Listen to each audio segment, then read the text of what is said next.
नमस्कार, मैं हूं कर्मवीर। लाइव झारखंड ब्रेकिंग की दिन भर की बड़ी खबरों में स्वागत है आपका। दिन भर की बड़ी खबरों के प्रायोजक हैं zero worries private limited, Punjab national bank, Lakshmi Vilas bank gold loan, ISM Pundag Ranchi, NIPS school of hotel management, शिक्षा और अनुसंधान यूनिवर्सिटी बुधिया बागान।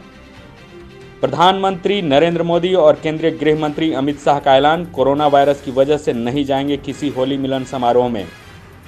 प्रधानमंत्री नरेंद्र मोदी के बाद CM योगी का ऐलान, होली मिलन समारोह में नहीं होंगे शामिल। हैदराबाद में होने वाली केंद्रीय गृह मंत्री की रैली टली, कोरोना वायरस बताई जा रही है वजह। झारखंड प्रदेश भाजपा के नए अध्यक्ष दीपक प्रकाश को पार्टी के महामंत्री अरुण सिंह ने दिलाया पदभार, कई नेता थे मौजूद। पश्चिम बंगाल की CM ममता बनर्जी ने फिर कहा, दिल्ली हिंसा एक सुनियोजित नरसंहार। राहुल गांधी की अगुवाई में कांग्रेस का एक दल दिल्ली के हिंसा प्रभावित इलाकों का दौरा किया। विधानसभा सत्र के चौथे दिन भी सरकार के द्वारा नेता प्रतिपक्ष को मान्यता नहीं दी जाने के खिलाफ भाजपा विधायकों ने विधानसभा में आज भी अपना विरोध दर्ज कराया।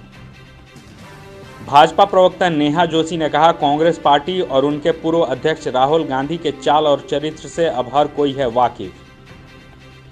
1984 सिख विरोधी दंगा, सज्जन कुमार की जमानत पर सुप्रीम कोर्ट ने मांगी एम्स से रिपोर्ट। CBSE ने पेपर लीक होने की अफवाह फैलाने वालों के खिलाफ सख्त कदम उठाने की गुजारिश की। लाइव झारखंड ब्रेकिंग की खबर का असर, विवेकानंद विद्या मंदिर स्कूल के 13 में से 11 खातों के संचालन पर लगी रोक। 7 महीने बाद जम्मू कश्मीर में हटा सोशल मीडिया से बैन, 2G स्पीड से कर सकेंगे इस्तेमाल। रांची के बिरसा मुंडा जैविक उद्यान में एक बाघिन ने 30 वर्षीय युवक को मार डाला। सुनील जोशी होंगे टीम इंडिया के मुख्य चयनकर्ता, लेंगे MSK प्रसाद की जगह। खबरों में बने रहने के लिए धन्यवाद। हम फिर से हाजिर होंगे नए बुलेटिन और अपडेट के साथ।